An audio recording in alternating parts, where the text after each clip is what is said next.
Okie doke. So what we're going to talk about in this particular unit on language is specifically talking about different types of aphasias. Aphasias are effectively the linguistic version of agnosias. So if agnosia means you have problems with vision, aphasia means you have problem with language. And as I'm sure most of you have heard before, and we're going to talk about them in great depth, probably the most famous of the aphasias, not probably, the most famous of the aphasias are Broca's and Wernicke's, named after Paul Broca and Carl Wernicke. And Broca's area and Broca's aphasia is this area that is in the frontal lobe, and it's damage to this particular part of the frontal lobe that is known as Broca's area that leads to, obviously, Broca's aphasia. In the famous case of Paul Broca's patient, he was referred to in the literature as tan because he had speech motor problems. He couldn't really verbalize any other words besides the word tan. So you could ask him any question and he would effectively just say the word tan, like tan, tan, and repetitively. And this is Tan's brain, actually, at least on the top. The bottom, I don't know whose brain that is. And to give you a little bit of a better sense of where Broca's area is, I've just shown you that compared to what I've just shown you is here you can see it's this red this red area here in the frontal lobe. So it's just above the temporal lobe, but not part of it. It's in the frontal lobe, specifically on the left side. And so if you do look at some overlapping slices of individuals who have Broca's area or Broca's aphasia, what you can see is that all of them are having this damage specifically on the left side of their brain. None of these slices, they're covered up. You couldn't even see them if they were there in this case here, but you don't really need to see them because there's no damage to the right hemisphere for people who have Broca's aphasia or damage to Broca's area. And so for people who have Broca's aphasia, their speech is defined as being very, very slow, being very labored. You can just tell in talking to them that it's very hard for them to speak. And it's not really at all very fluid. The things that they say will make a certain amount of sense, but they're often not particularly grammatical. There'll be words missing and so on and so forth, probably because of the difficulties that they have in getting words out. Sometimes they might just skip words. But they actually still do, in spite of their production problems, have relatively good comprehension capabilities. So here, for example, is just a little transcript from an experimenter and a patient. So the experimenter asks this patient, okay, were you in the Coast Guard? The patient says, no, or yes, yes, ship, Massachusetts, Coast Guard, years. They kind of have a pretty intense stutter, for lack of a better word. The experimenter says, oh, you were in the Coast Guard for 19 years. Oh, boy, right. They ask, why were you in the hospital? Points to the paralyzed arm, doesn't even try to explain it, just says arm's no good, points to his mouth, says speech, can't talk, or can't say, talk, you see. Could you tell me what you've been doing in the hospital? And they'd say, yeah, sure.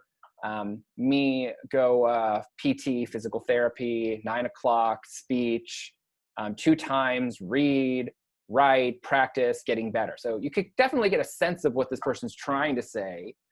He goes to physical therapy, he's working on his reading, he's working on his writing, he's all these different types of things. He's clearly had a stroke in this case. His arm's not working, it's affecting him in a bunch of different ways. So he's clearly cognizant of what's going on.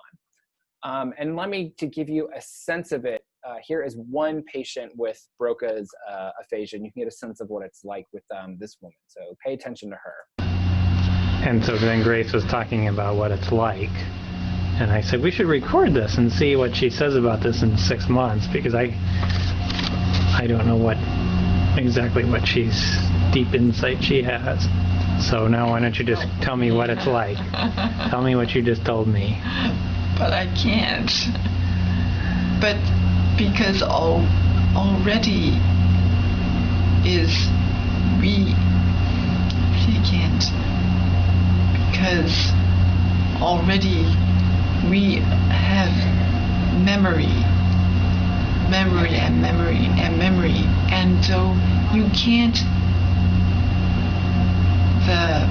can't always. So you just there and there and there and there. I can't. You were talking about it leveling it out.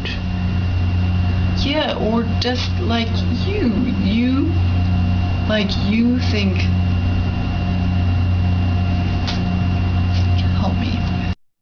Okay, ending on help me, because that's a big thing I want to emphasize, is her awareness of her own deficits, okay? In this particular case, it's very clear that she recognizes she's having problems. She says she can't. She's kind of nervously laughing, probably because she realizes she's struggling. She asks for help. Keep that in mind, that awareness of her deficit, okay? But one thing I do want to say is that a lot of people kind of encode that Broca's aphasia is just a production problem. And that's not exactly true. That's probably the most easily to notice problem, but it actually is a whole set of language problems in addition to a production problem. Specifically, they have problems with things that are called agrammatism, anomia, and then articulation difficulties in particular. So let's just take a little bit of time and we'll go through each of these different things, because I know at first blush you might not know these terms.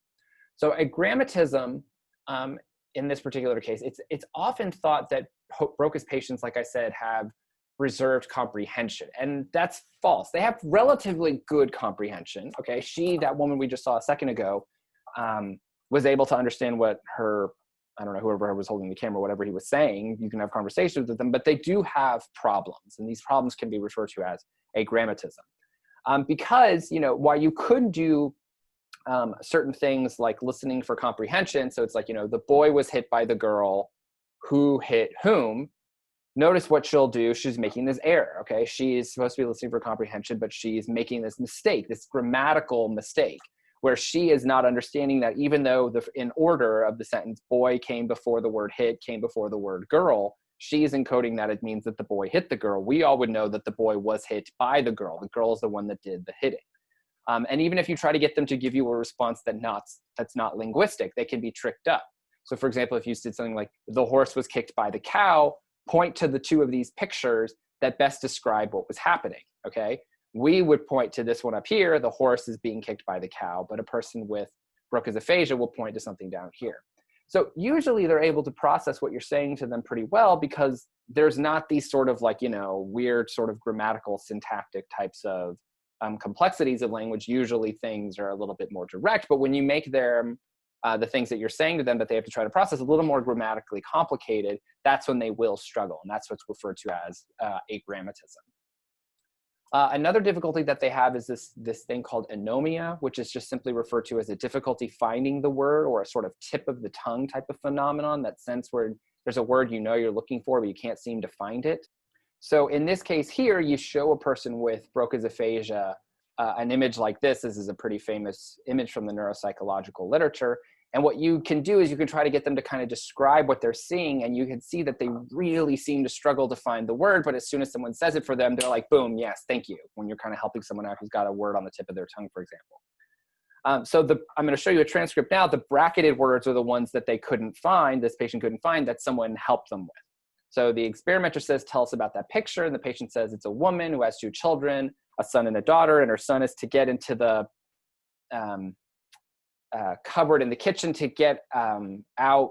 That was where they really struggled. Take some cookies out of the cookie jar. Okay, you kind of get what I'm trying to going for. So if you just read this on your own time, you can kind of understand that there's this idea where they just really are constantly reporting that they're just struggling to find the word.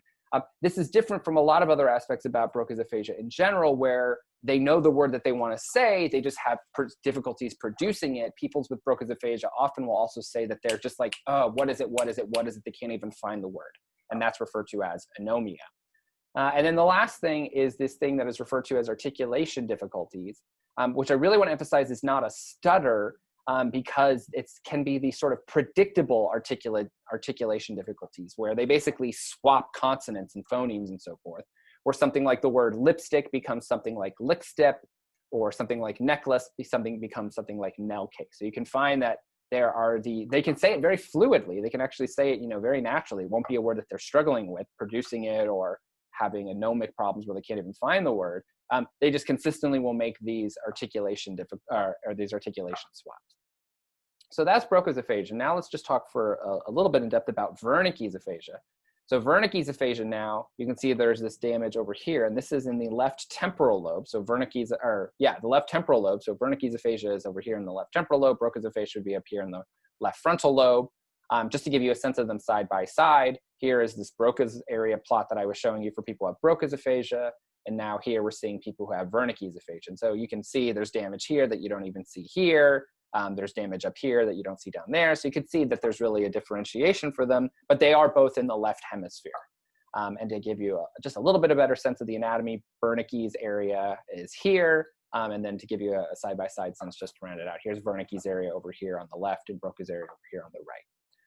Now, people who have Wernicke's aphasia, their speech is very, very fluid. It's very well articulated. They have no problem speaking. There's no labor whatsoever. They can just talk your ear off a mile a minute.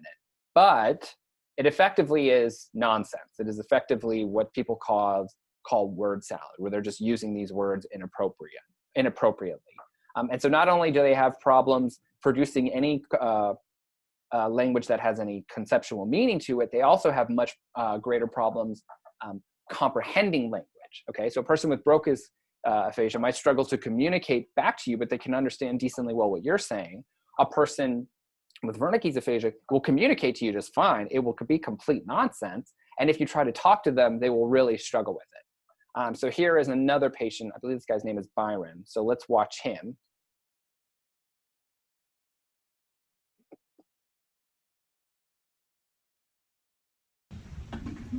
Hi, Byron. How are you? I'm happy. Are you pretty? You look good. What are you doing today? We stayed with the water over here at the moment and talk with the people for them over there. They're diving for them at the moment. They'll save in the moment. He'll have water very soon for him. With luck for him. So we're on a cruise and we're about to We get to will store it Juneau. right here and they'll save their hands right there for them. And what were we just doing with the iPad? Right at the moment, they don't show a darn thing. With the iPad that we were doing. Like here? I'd like my change for me and change hands for me. It would happen. I would talk with Donna sometimes. We're out with them. Other people are working with them. I'm very happy with them. Okay, so another thing that you might be able to kind of tell is it doesn't totally seem like he's aware of the fact that his language isn't really working out so well. You could imagine, for example, if this is a weird thought experiment, but imagine you woke up tomorrow and you could understand English, but you couldn't speak it, and everything that was coming out of your mouth was, I don't know, Spanish or German or Chinese or any other language. Pretty quickly, you'd be like, what is going on? Why are people not understanding what I'm saying? You would be able to understand, like, wait, this isn't right, okay? It might sound normal to you, but what would be coming out of your mouth would be nonsense to other people. You would pretty quickly be like, wait, this is something, something is awry. This isn't, how it's supposed to be. People with Wernicke's aphasia generally are unaware of the fact that they have any deficits. They don't really seem to recognize even that what they're saying isn't making much sense, and they don't seem to be aware of the fact that they're not really understanding what other people are even saying to them. And so there's other basic comprehension types things that you can really do to make it really, really simple to try to see that they comprehend things very poorly, which is you could show them an image like this, and you could just say to a person like Byron, like, point to the one that tells time. Byron, what tells time? When, something like this is relatively easy. Like, my nephew was 3 years old, and I bet he could do that if I asked him for what tells time. But again, they don't really seem to have even these comprehension capabilities, and they don't really seem to recognize it. If you ask Byron, point to the one that tells time, who knows what he's going to do? He might grab any of these. He might talk about anything. Who knows if he'd even engage with this picture in front of you? So sort of a simple way to think about these two things is that Broca's area seems like it is mostly responsible for speech output, speech production, whereas Wernicke's area seems like it's mostly responsible for speech comprehension and kind of the meaning and the semantics and the underlying concepts you're trying to either understand or produce with language. And so this kind of makes some sense that people who damage Wernicke's area are just going to be saying incomprehensible things, whereas people who have Broca's area damage are going to be saying sensible things, but it's just going to be outputted incorrectly. The last type of aphasia, which is definitely the worst, can be referred to or is referred to as global aphasia. And in this case, this is when you have something like a massive stroke or a massive blow to your left hemisphere, and you have damage to multiple parts of the system. So in comparison to the other slides that you saw, people who have what's called global aphasia will have damage that will actually usually encapsulate multiple areas, including Broca's area and Wernicke's area. This is a particularly debilitating disease or affliction for a lot of people, for a lot of reasons rather. So people who have global aphasia will have basically all the symptoms wrapped up in one. Their production will be just like Broca's aphasics. It will be non-fluent and labored. But the words that they will get out will not have a tremendous amount of meaning to them, like they are a Wernicke's aphasic. And then similarly, they will also have poor comprehension like Wernicke's aphasics, where not only are they saying things in a slow labored way that don't make a lot of sense, they also don't have any real comprehensive ability. So people who are global aphasics, they really just rely on a small handful of common words. They can say hello, yes, no, sorry. They have like, you know, a really small arsenal at their disposal. And they usually actually communicate via gestures, facial expressions, hand motions. If they want something, they won't try to usually use words. They'll try to like, you know, kind of move their hands to kind of gesture in a way that's meaningful. But interestingly enough, people who have global aphasia can still have fairly typical abilities with things like mathematics, music, social cognition. A person who has global aphasia could still be a concert pianist just like they were. They could have a lot of mathematical capabilities. They can do theory of mind and understand other people's emotions. They just really struggle with the production and comprehension of language. Now, before we move on, I just want to show you one last patient who I don't have a whole lot to say about him. He's very hard to characterize. He's kind of got Broca's aphasia, but not really.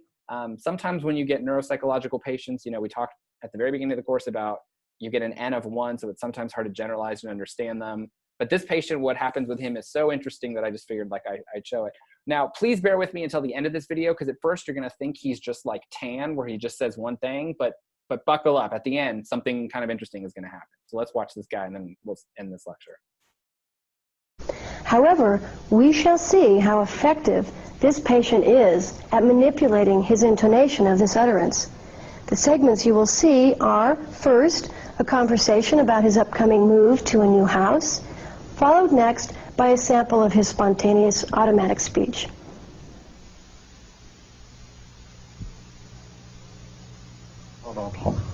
Now tell me, why is it that you're moving actually?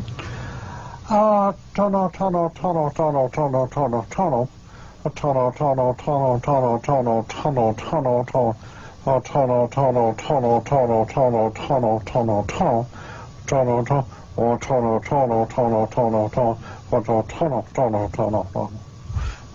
Is it because the kids have grown and the house is getting too big, or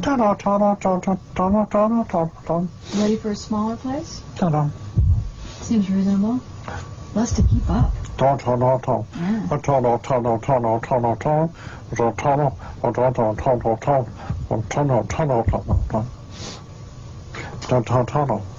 Now, all your children are grown, right? How many children do you have? Three. Can you count that out for me?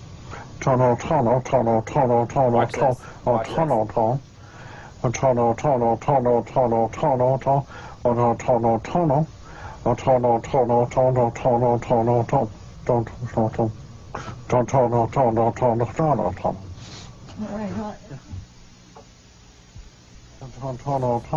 Sorry, here it comes, here it comes. Right? Now let's count it out. 1, 2, 3, 4. Nice. Well, since you did 4 so well, let's go for broke. Let's go up to 20 if you can.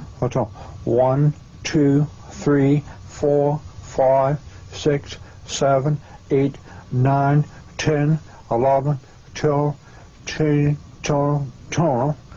1,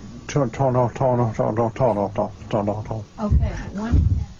So he clearly realized that he could do that, and when he started struggling again, he started saying tono again. He realized he realized that he couldn't do that anymore.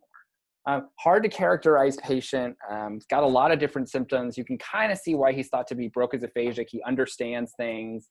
He seems to be aware of it. He's having output problems, but it's not exactly like Broca's aphasia in the classical sense, but it's certainly much more like Broca's aphasia than Wernicke's. What was it? What's the joke? Oh, right. Sometimes in the literature, he gets referred to as having Hodor aphasia, which I only recently got because I never really watched Game of Thrones. I actually thought Hodor was like the name of the person who discovered his brain damage. Maybe I should watch more television. Okay. So why don't we take a break there, and then we'll come back after that.